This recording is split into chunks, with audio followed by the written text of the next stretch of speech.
Hey guys, it's Michaela, and this is my video reflection for Chapter 5 for Technology and Society. And the first thing that we were supposed to do was talk about the different insurance things that there are.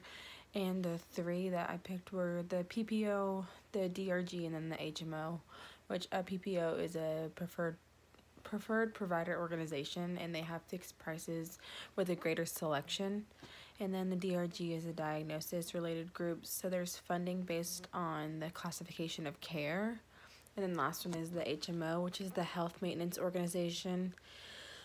And this one basically just has primary care physician to specialist. So if you go to your normal doctor and you get there and they say, man, you should probably really go see an orthopedic doctor for your knee because you had a sports injury. They're making that reference and telling you to go there, so they're referring you to a specialist, and that's basically what they do, kind of. And then they also focus on prevention and wellness.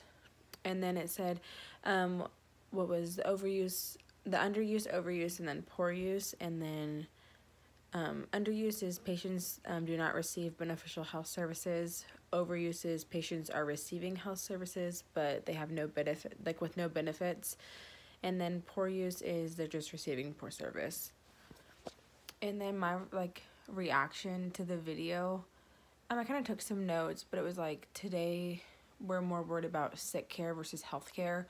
So instead of taking care of ourselves and doing things that we should be to keep our bodies healthy, we're more worried about treating something once we have it. So we're more worried about what are we going to do when we get since we're sick, not when we get sick or preventing us from getting sick. And that's just basically what he talked that's what he talked about in the video for the first half, is we're more worried, we're not worried about it as we should be. We wait for the heart attack to come on, we wait for the disease to be found in our body, we wait for the cancer to be found. We're not taking precautions. And then they're kind of making streamlined versions for healthcare, which is apps, things like that, making it more accessible for all. And it's technology is becoming very prominent in healthcare.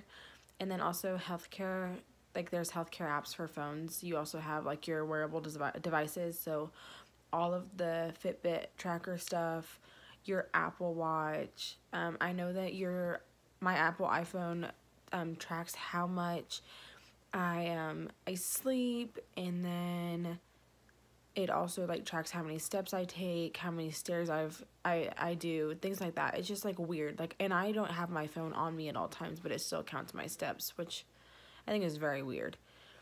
So there's things like that that can track your heart rate, your steps, your sleeping, things like that to keep you healthy.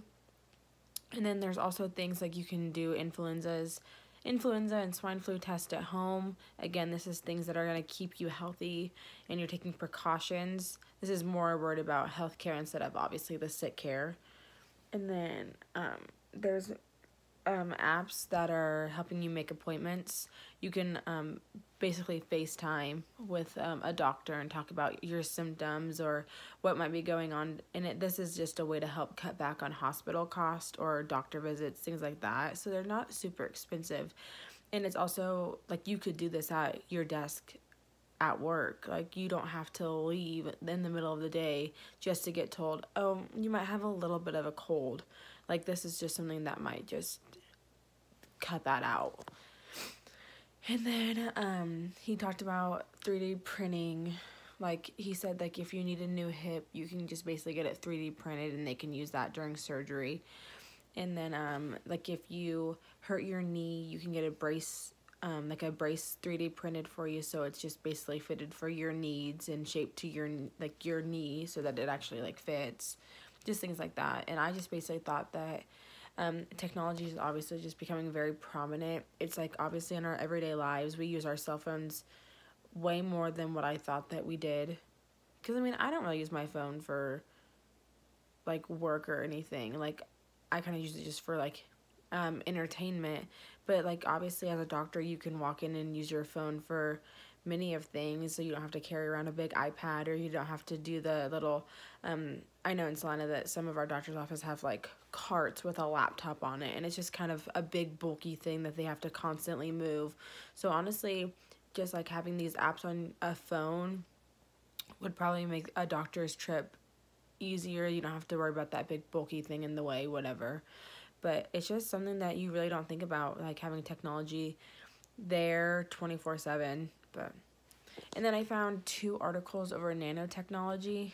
The first one is an article. It says nanotechnology, the future of healthcare, and it says nanotechnology in cancer, and then it also has like nanotechnology in brain disorders, diagnostics, things like that. And it talked about how scientists have started using nanotechnology to devise a highly specific method of killing cancer cells. It says the process involves inserting nanotubes into cancer cells and exposing the tissue to laser light, heating up the nanotubes and killing the cancer cells while leaving the healthcare unharmed. Because obviously chemo makes its users very sick and susceptible to other like illnesses and things like that, so they have to be very precautious.